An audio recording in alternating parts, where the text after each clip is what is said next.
"I can pay you 3 shillings a week and your board," the young woman said, looking him over with more nerve than she could truly have felt. "And I warn you plainly, sir, the men who want to frighten me are gentlemen, and they will not fight fair. If that turns your stomach, there is the door." Sebastian, Duke of Draymoo, who had walked into the registry office under the plain name of Mr. Vale, in a plain brown coat with a plain man's calloused hands, he had spent a month acquiring, inclined his head and said, "Then it is well I have no stomach to turn, miss. When do I begin?" And that was how the most powerful man in 3 counties came to be hired as a hired guard by Clarisse Harrow, who thought him nobody at all. He had not intended any of it. He had come to that grim little market town of Ashbourne on a matter of his own, a cousin's debts, a swindle he meant quietly to break, and had taken to walking the streets in disguise because a duke's carriage sees nothing and a plain man sees everything. It was as a plain man that he had first noticed her, a slight, straight-backed young woman coming out of a lawyer's office with her chin up and her hands shaking, followed at a careful distance by 2 men who were plainly not friends. He had followed the followers, old habit. He had learned, in a war and in a great deal of money, to notice who follows whom. What he pieced together over the next days he did not like at all. Clarisse Harrow was the last of a small landed family, orphaned, and she had inherited from her father a modest but stubborn little property called Wickfield, modest to a duke, a fortune to the men who wanted it.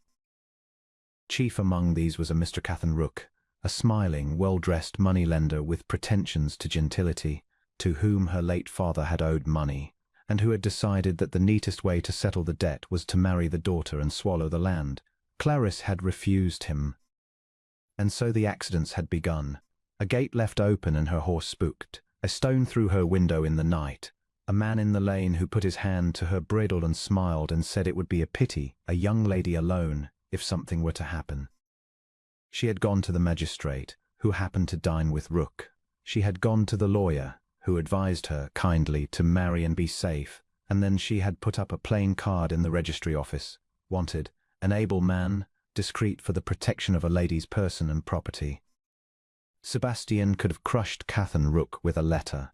A word from the Duke of Draymoo, and the man's credit would have evaporated, his loans called, his pretensions laughed out of every drawing-room in the county.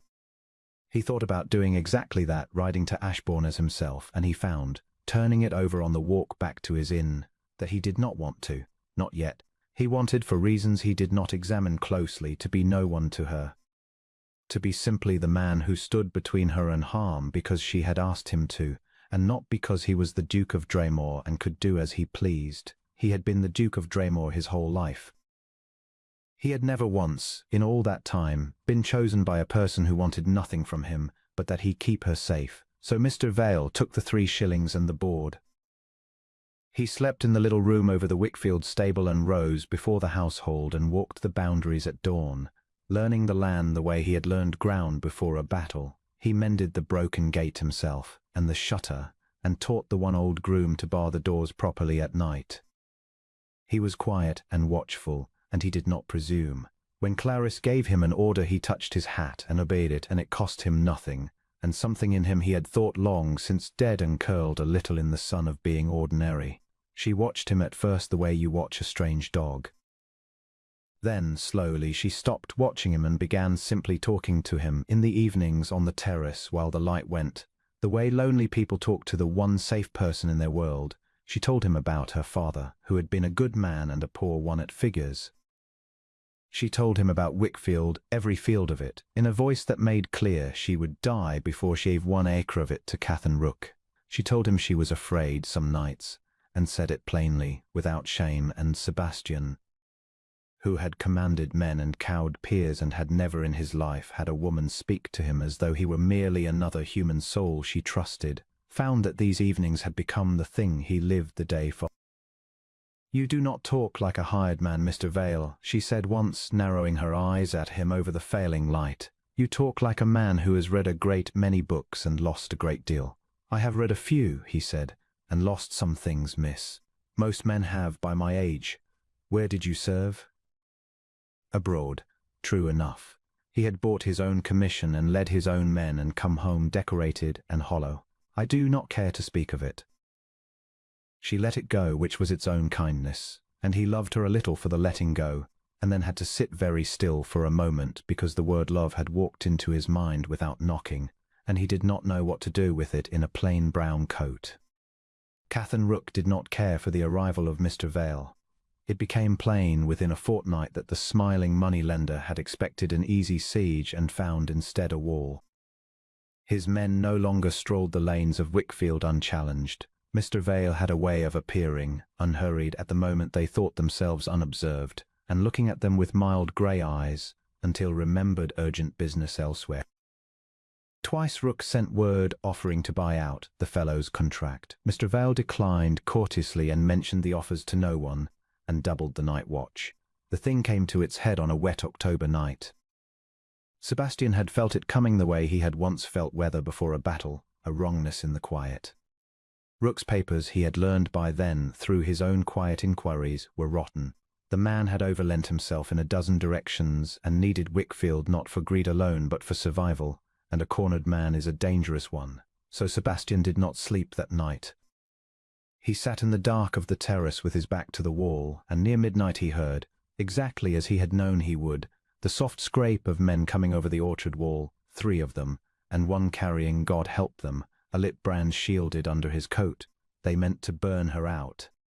They never reached the house. Sebastian came out of the dark like the war he never spoke of. He took the man with the brand first, and put the fire out in the wet grass, and the other 2, discovering that the plain hired man moved like something they had no answer for, chose their lives over their orders and fled back over the wall. But the third, the brand man, came up with a knife. And there was a bad half-minute in the dark and the rain, and when it was over, Rook's man was groaning in the mud with a broken arm, and Sebastian was on one knee in the wet with a long red line laid open across his forearm, breathing hard. And Clarice was there in the doorway with a lamp and her father's old pistol in 2 steady hands, having come down at the first shout. She got the wounded intruder tied, and the groom sent for the constable, the honest one from the next town, not the magistrate who dined with Rook. And only then did she turn to Sebastian, who had risen and was leaning against the terrace pillar with his hand clamped over his arm, and the rain washing pink off his sleeve. She set down the lamp. She took his arm without asking, and pushed back the torn sleeve, and went white. And then did not faint or weep, but fetched water and clean linen and needle and thread with the grim competence of a country girl who had dressed worse hurts on livestock, and set about closing the wound by lamplight on the kitchen table while he sat and let her. It was there, in the yellow lamplight, with her bent close over his forearm and her hair coming loose against his cheek and her hands so careful and so unafraid, that the disguise ended, not because he chose the moment but because the moment chose him. She was tying off the last stitch when her fingers stilled. She had turned his hand a little to reach the wound, and the lamplight had fallen across his palm, and across a ring he had forgotten, that he never wore in company and had not thought to take off in the dark, a heavy old signet, pushed to the inside of his hand, worn smooth, cut with a crest she had seen before, on the magistrate's own letters, on the toll house at the county line, on the great gates 12 miles off that everyone in Ashbourne knew and no one had ever passed. Clarice went very still. "Draymoo," she said. Just the word. She lifted her eyes to his face and looked at it as though seeing it for the first time, the plain brown coat, the calloused hands, and behind them, now unmistakably, a man born to a title so far above her own that the distance was a kind of vertigo. This is the Draymoo crest.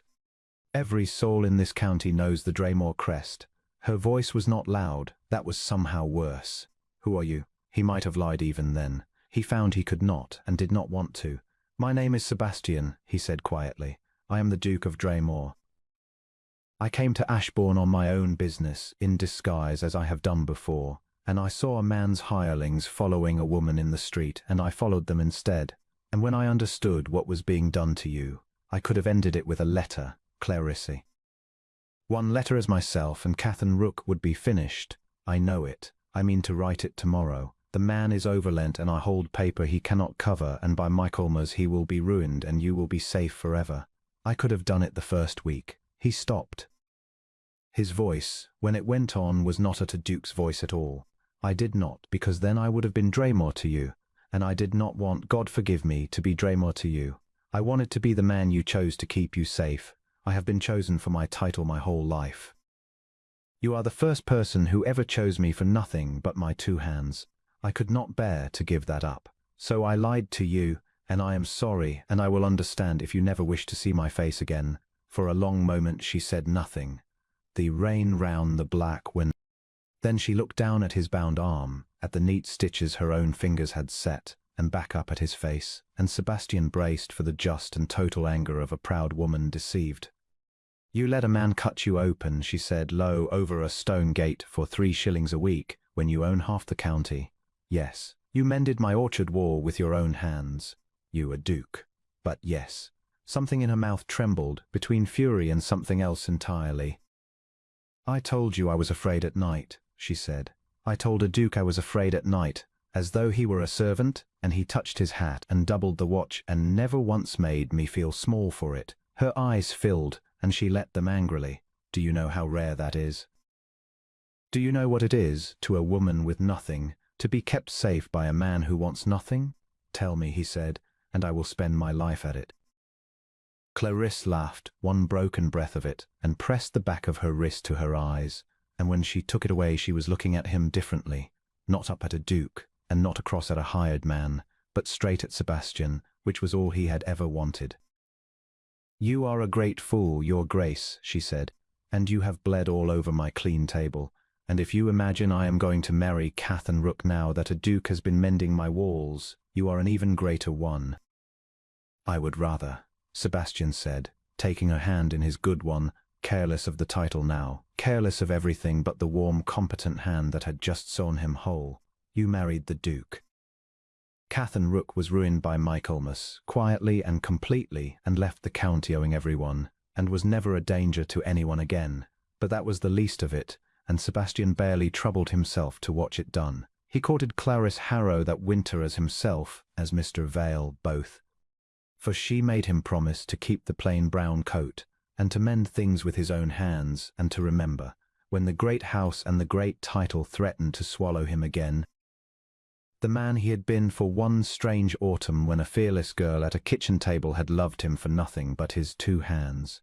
They were married at Wickfield, which she would not give up for all of Draymoo, so he simply added it to nothing and let her keep every acre. And on the terrace, where she had once told a hired man she was afraid at night, the Duke of Draymoo sat beside his Duchess in the long evenings and was, for the first time in his titled life, entirely known, and entirely safe, and entirely home.